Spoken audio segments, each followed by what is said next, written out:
إن الحمد لله نحمده ونستعينه ونستغفره ونعوذ بالله من شرور أنفسنا ومن سيئات أعمالنا من يهده الله فلا مضل له ومن يضلل فلا هادي له وأشهد أن لا إله إلا الله وحده لا شريك له وأشهد أن محمدًا عبده ورسوله أرسله بالحق بشيرًا ونذيرًا وداعيًا إلى الله بإذنه وسراجًا منيرًا يا أيها الذين آمنوا اتقوا الله حق تقاته ولا تموتن إلا وأنتم مسلمون يا أيها الناس اتقوا ربكم الذي خلقكم من نفس واحدة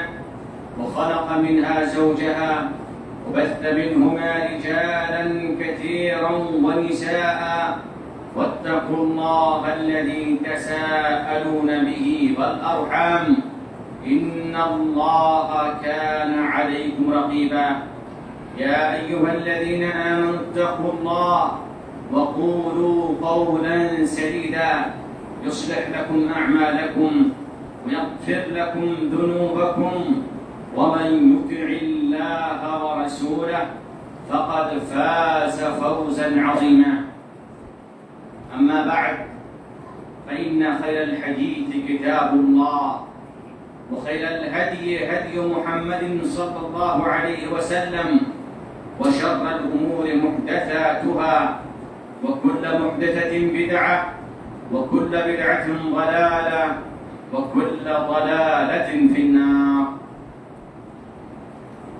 معزز حاضرین جمعہ، رب کائنات نے ہمیں اور آپ کو اس دنیا میں جس مقصد کے تحت پیدا فرمایا ہے، آپ تمام حضرات اس حکمت سے واقف ہیں۔ اللہ تعالیٰ کا فرمان ہے وَمَا خَلَقْتُ الْجِنَّ وَالْإِنسَ إِلَّا لِيَعْبُدُونَ، ہم نے جن اور انسان کو محض اس لیے پیدا فرمایا ہے تاکہ وہ زمین پہ جا کر میری ہی عبادت کریں۔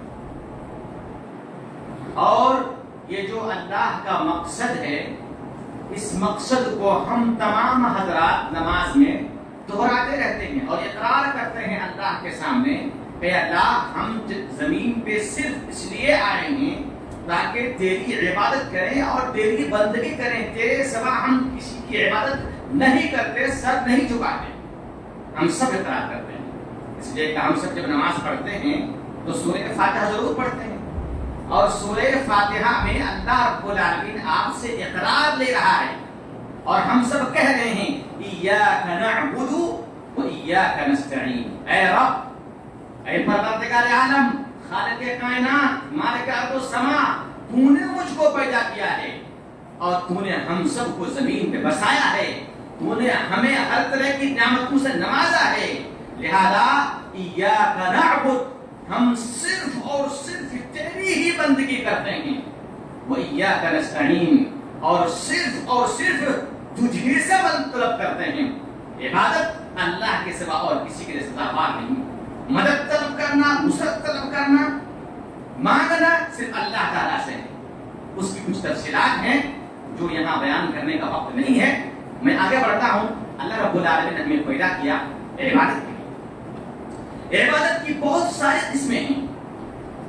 شریعت اسلامیہ کا اگر آپ مطالعہ کریں گے تو آپ کو معلوم ہوگا کہ کچھ عبادت ایسی ہیں جو بدنی ہیں، کچھ مالی ہیں، کچھ بدنی اور مالی دونوں ہیں، تاکہ کچھ روزے ہیں، کچھ زکوٰۃ ہے، حج ہے، توبہ ہے، دعا ہے، ہر طرح کی بات موجود ہے۔ ایک طرح کی بات نہیں ہے۔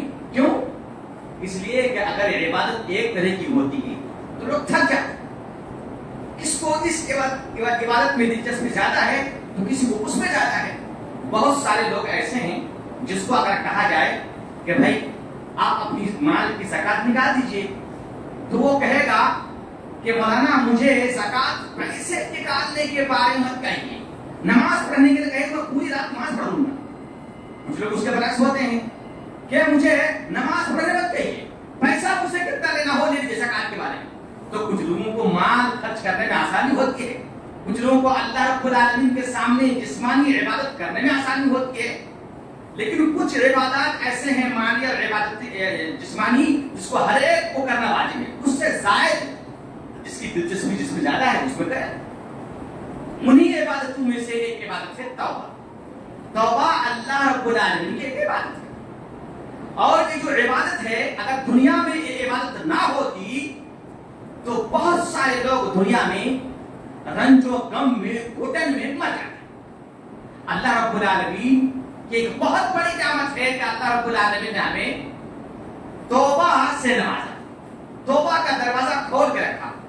دیکھیے دنیا میں اگر کسی مسئلے کا حل نہیں ہے اور وہ مسئلہ کسی انسان کے سامنے درپیش ہے, وہ انسان مر جائے, ٹینشن مر جائے. اسلام ایک ایسا دین ہے جس میں ہر چیز کا سولوشن موجود ہے, حل موجود ہے. انسان زندگی میں جب دنیا میں آتا ہے, اس کو زندگی ملتی ہے تو جانے انجانے میں انسان کی گناہیں ہو جاتی ہیں اور وہ گناہ کا مرتکب ہو جاتا ہے. اب اگر گناہ ختم کرنے کا کوئی سولوشن نہ ہو, حل نہ ہو, تو انسان مر نہیں جائے گا. مجھ سے کیا ہوگا, اب میرا حل کیا ہے, میں نے کر دیا, میں نے زنا کر لیا ہے, میں نے چوری کر دی ہے, میں نے ڈکیتی کر دی ہے, میں نے نماز چھوڑ دیا, اب میں کیا کروں, حل نہیں ہے کیا؟ اسلام کے اندر حل موجود ہے اور وہ حل کا نام ہے توبہ. حل کا نام ہے توبہ. لہذا اللہ اور بندے کے درمیان رشتہ اور نسبت جوڑنے کا سب سے اعلیٰ معیار توبہ ہے. توبہ کے ذریعے سے انسان اللہ سے اپنا رشتہ جوڑتا ہے, اللہ سے لو لگاتا ہے, اللہ کے سامنے اپنی ساری باتوں کو رکھتا ہے, اللہ کے سامنے اپنی مصیبتوں کو رکھتا ہے, اللہ کے سامنے اپنے گناہوں کو پیش کرتا ہے اور اللہ تعالیٰ سے حل طلب کرتا ہے. اور عرش والے نے وعدہ کیا ہے, لوگوں پھیلاؤ میرے سامنے ہاتھ, ضرور معاف کرنے والا ہوں, ضرور معاف کرنے والا ہوں. قبل اس کے کہ میں تفصیل میں جاؤں, یہ جاننا ضروری ہے کہ توبہ کرنا ہر مسلمان پر فرض ہے, واجب ہے. جس طرح سے نماز پڑھنا واجب ہے, اس طرح سے توبہ کرنا فرض ہے, واجب ہے. اللہ رب العالمین فرماتا ہے وَتُوبُوا إِلَى اللَّهِ جَمِيعًا أَيُّهَا الْمُؤْمِنُونَ لَعَلَّكُمْ تُفْلِحُونَ. اے ایمان والو, سب کے سب توبہ کرو, ایک نہیں سب کے سب. توبوا إِلَى اللَّهِ جَمِيعًا, سب کے سب. کیوں؟ لَعَلَّكُمْ تُفْلِحُونَ. توبہ کرو گے تو قیامت کے دن کامیاب ہوگے, اگر توبہ نہیں کرو گے تو کامیاب نہیں ہوگے.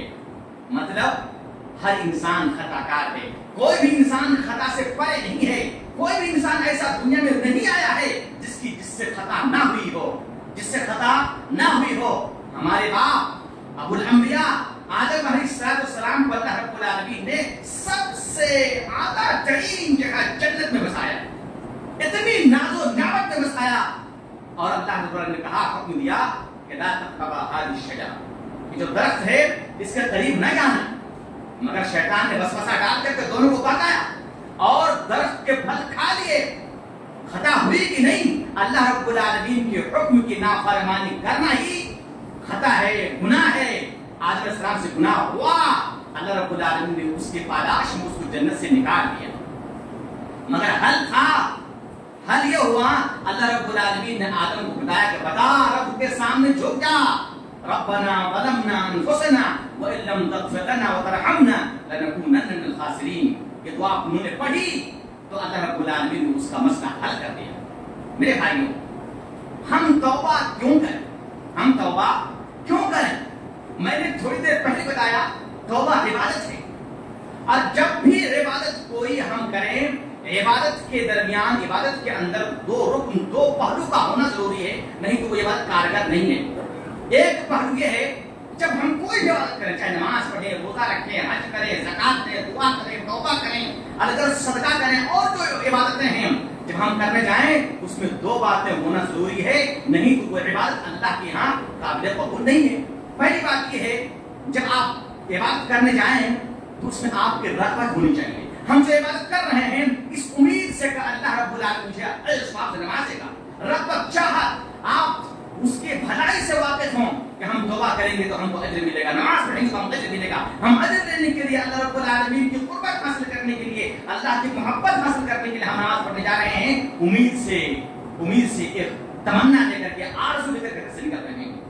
رغبت ہونی چاہیے, رغبت. نمبر 2, جب عبادت کریں اس میں اللہ کا خوف بھی ہونا چاہیے. اگر میں نے عبادت نہیں کی تو اللہ مجھے چھوڑے گا نہیں, اللہ تعالیٰ مجھے پوچھے گا, مجھے عذاب دے گا, مجھے اس کی سزا دیں گے. لہذا خوف بھی ہونا چاہیے. عبادت میں رغبت بھی ہونی چاہیے اور خوف بھی ہونی چاہیے. توبہ میں ہم رغبت کہاں سے لائیں اور خوف کہاں سے لائیں؟ جی, توبہ کے اندر بھی 2 چیزیں ہونا ضروری ہے, ایک ہے رغبت اور ایک ہے رہبت, خوف. اللہ رب العالمین نے قرآن میں کہا وَيَدْعُونَنَا رَغَبًا وَرَهْبًا وَكَانُوا لَنَا عَابِدِينَ. ایمان والے, مسلمان, اللہ والے, اللہ کے بندے اللہ کو پکارتے ہیں 2 چیزوں کے ساتھ, رغبًا وَرَهْبًا, رغبت کے ساتھ, خواہش کے ساتھ, تمنا کے ساتھ, آرزو کے ساتھ, امیدیں لے کر کے, وَرَهْبًا, اور ساتھ ہی ساتھ اس کے ساتھ خوف بھی تاری رہتا ہے, ڈر بھی رہتا ہے, ان دہشت بھی رہتی ہے کہ نہ جانے اگر میں نے ایسا نہیں کیا تو اللہ رب العالمین میرے ساتھ کیا کرے گا. لہذا توبہ کے اندر بھی ہونا ضروری ہے. توبہ کے اندر رغبت یہ ہے, جب آپ آئیں توبہ کرنے کے لیے تو اللہ تعالیٰ کی ذات کے بارے میں آپ نے پڑھا ہے, آپ نے سنا ہے کہ اللہ رب العالمین تمام گناہوں کو بخش دیتا ہے. تمام گناہوں کو اللہ تعالیٰ بخش دیتا ہے. قرآن کریم میں اللہ تعالیٰ نے فرمایا یا ایھا الذین آمنوا إلى الله توبة نصوحا عسى ربكم أن يكفر عنكم سيئاتكم ويدخلكم جنات تجري من تحتها الأنهار. اے ایمان والو, تم لوگ اللہ کے سامنے توبہ نصوحا کرو, خالص توبہ کرو اور بغیر کسی شک کے توبہ کرو, دل جمعی کے ساتھ توبہ کرو, صدق نیت سے توبہ کرو اور عزم کے ساتھ توبہ کرو. اگر ایسا کرو گے تو اللہ رب العالمین تمہارے گناہوں کو بخش دے گا, تمہارے گناہوں کو بخش دے گا. اللہ بخشنے والا ہے, حل موجود ہے. اس رغبت کے ساتھ آپ آئیں, اس رغبت کے ساتھ آپ آئیں.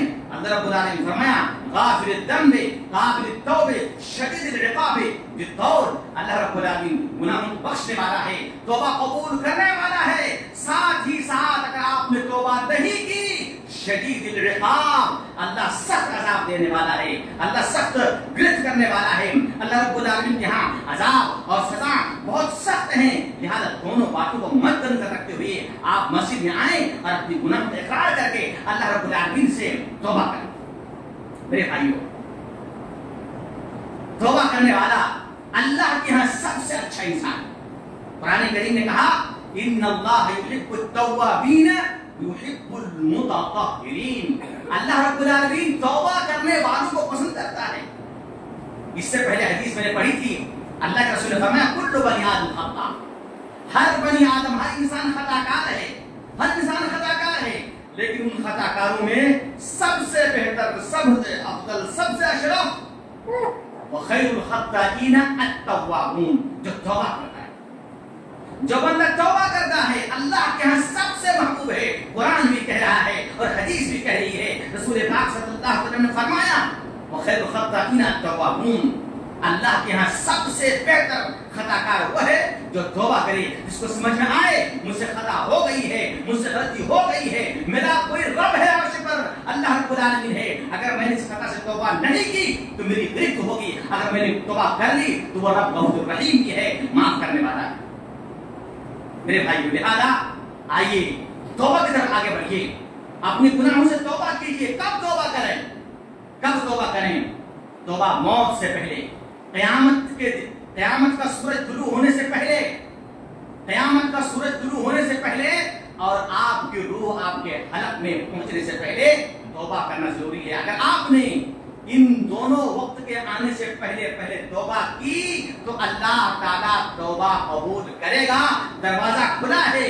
جب آپ کی روح آپ کو حلقوم تک پہنچ جائے گی, گرگرا کا وقت آ جائے گا, جب آپ کے اہل و عیال رونے لگیں گے, آپ کے بال بچے بلکنے لگیں گے اور آپ اپنے ہوش کو کھو دیں گے, آپ اپنے نفس کو کنٹرول کو کھو دیں گے, آپ جو ہے دنیا ملک الموت کو آپ دیکھ لیں گے کہ ملک الموت حاضر ہیں, ان کے ساتھی لوگ حاضر ہیں. اس وقت آپ کی توبہ قبول نہیں ہوگی. اس وقت آپ لاکھ توبہ کریں, کچھ توبہ کریں, توبہ قبول نہیں ہوگی. اللہ رب العالمین نے قرآن میں فرمایا وَلَيْسَتِ التَّوْبَةُ لِلَّذِينَ يَعْمَلُونَ السَّيِّئَاتِ حتی اذا حضر احدهم الموت قال انی تبت الان. اور ان کی توبہ قبول نہیں ہوتی ہے, ان کے لیے توبہ نہیں ہے جو گناہ کرتا ہے, یہاں تک کہ جب ان کو موت آ جاتی ہے وہ فرشتوں کو دیکھتا رہتا ہے, اب فرشتہ آ گیا ہے میری روح قبض کرنے کے لیے, اس کو کہتا ہے انی تبت الان. اللہ کہتا ہے ایسے آدمی کی توبہ قابل قبول نہیں. اس لیے قابل قبول نہیں ہے کہ انسان جب توبہ کرتا ہے رغبت سے تب توبہ قبول ہوتی ہے. جب ملک الموت کو دیکھ لے گا اس کے پاس کوئی آپشن نہیں ہے, کوئی آپشن ہے, کوئی آپشن نہیں ہے سوائے توبہ کے. تو اب تو اللہ تعالیٰ کہہ رہا ہے اچھا اب تمہارے پاس کوئی آپشن نہیں ہے توبہ کے علاوہ, تب توبہ کر رہا ہے. جب آپشن تھا, جوانی تھی, طاقت تھی, اور تم جو ہے اپنے آپ کے اندر صحت مندی کا احساس کر رہے تھے, تمہارے پاس عقل و دماغ تھا اور تم جو ہے ساری باتیں سمجھ رہے تھے, اس وقت تم توبہ نہیں کیے. آج تم مجبوری میں توبہ کر رہے ہو, لہذا تمہاری توبہ قابل قبول نہیں ہے. اللہ کے رسول نے فرمایا کہ اللہ رب العالمین یبسط یدہ فی النہار لیتوب مسیء اللیل. اللہ رب العالمین دن میں اپنا ہاتھ پھیلاتا ہے تاکہ رات میں جس نے گناہ کیا ہے وہ توبہ کر لے. اللہ تعالیٰ رات کو ہاتھ پھیلاتا ہے تاکہ دن میں جنہوں نے گناہ کیا ہے وہ اللہ کے ہاں توبہ کر لے. یہ کب تک سلسلہ چلتا رہتا ہے؟ حتی تطلع الشمس من مغربها, یہاں تک کہ سورج مغرب کی جہت میں, مغرب کی سمت میں طلوع ہو جائے, یعنی قیامت آ جائے. لہذا قیامت سے پہلے اور موت آنے سے پہلے توبہ کرنا ضروری ہے. آپ سب جانتے ہیں اللہ رب العالمین نے توبہ کا حکم دیا. توبہ کا حکم, ہم توبہ کب کریں؟ توبہ ابھی کریں, 10 دن کے بعد کریں, 20 دن کے بعد کریں, کب کریں؟ اصول فقہ میں قاعدہ ہے کہ الامر للفور. اللہ تعالیٰ جب قرآن میں کوئی حکم دے اس کو فوراً بجا لانا ضروری ہے, یہ نہیں کہ دیر سے, ٹائم سے, 10 دن کے بعد, 20 دن نہیں, جب حکم دے بالکل بلا تاخیر فوراً لانا ہے. لہذا اللہ رب العالمین نے فرمایا وَتُوبُوا إِلَى اللَّهِ, توبہ کرو. اللہ کا حکم ہے, مطلب جس کے کام میں اللہ کی صدا پہنچے اس کو فوراً توبہ کرنا چاہیے. فوراً توبہ کرنا یہی شریعت کے حکم کا تقاضا ہے. لہذا بلا تاخیر, بلا تردد, بلا تأمل کے وہ جلدی توبہ کر لے. کیوں؟ اس لیے کہ انسان کو اپنی موت کا پتہ نہیں ہے. وَمَا تَدْرِي نَفْسٌ بِأَيِّ أَرْضٍ تَمُوتُ, اور کسی کو پتہ نہیں ہے اس کی موت کب آئے گی اور کہاں آئے گی, کس زمین پہ آئے گی, اس کی موت کس حال میں ہوگی, نہیں پتہ ہے. لہذا موت آنے سے پہلے آپ توبہ کا بندوبست کر دیجیے میرے بھائی. جی ہاں, جب ہم توبہ کریں تو توبہ کیسے کریں؟ ایسا نہیں کہ توبہ جیسے چاہے ویسے کر لیں, بلکہ اسلام نے توبہ کے کچھ شروط مقرر کیے ہیں. اگر آپ کا گناہ ایسا گناہ ہے جس کا تعلق آپ کے اور آپ کے رب کے ساتھ ہے تو اس کے 3 شروط ہیں. اگر ان 3 شرطوں کو آپ بجا لائیں گے تو آپ کی توبہ قبول ہوگی, نہیں تو آپ کی توبہ مردود. اور اگر ایسا گناہ جس کا تعلق آپ سے ہے اور کسی بندے سے ہے, حقوق العباد, اس کی 4 شرط ہیں. اب آئیے اللہ تعالیٰ سے ہم ان گناہوں کی معافی مانگنا چاہتے ہیں جن گناہوں کا تعلق اللہ اور میرے درمیان ہے. اس کی 3 شرطیں ہیں. پہلی شرط یہ ہے الاقرار بالذنب. سب سے پہلے جس گناہ سے آپ توبہ کرنا چاہتے ہیں اس گناہ کو چھوڑ دیں, اس کا اسباب کو چھوڑ دیں, اس کو کلی طور پر اس سے دور ہٹ جائیں, پھر توبہ کریں. ایسا نہیں کہ آپ گناہ کیے جا رہے ہیں توبہ کر رہے ہیں, گناہ کیے جا رہے ہیں توبہ کر رہے ہیں, گناہ ملوث ہے توبہ کر رہے ہیں. ایسی توبہ قبول نہیں ہوتی ہے, مذاق ہے, کھلواڑ ہے شریعت کے ساتھ. لہذا آپ گناہ سے دور ہٹ جائیں, گناہ کو چھوڑ دیں کلی طور پر, پھر توبہ کریں. دوسری شرط یہ ہے کہ آپ نے جو گناہ کیا ہے اس پر آپ شرمندہ ہوں, اچھی طرح سے شرمندہ ہوں. آپ کو لگے کہ میں نے رب کی خلاف ورزی کی ہے, میرا حشر کیا ہوگا, انجام کیا ہوگا اس دن, جس دن لا ينفع مال ولا بنون, جس دن نہ بچے کام آئیں گے نہ مال و دولت کام آئے گی, اس دن میرا انجام کیا ہوگا, میں تو پھنس گیا. اللہ میں شرمندہ ہوں کہ تیرے سامنے میں نے گناہ کر دی ہے, اللہ مجھے معاف کر. لہذا شرمندہ ہونا چاہیے, عاجزی کے ساتھ, انکساری کے ساتھ, روتے ہوئے, گڑگڑاتے ہوئے رب کے سامنے حاضر ہونا چاہیے. ایسا نادم ہو, بالکل ایسا نادم ہو, ایسا شرمندہ ہو جیسے صحابہ کرام ہوا کرتے تھے. آپ کو معلوم ہے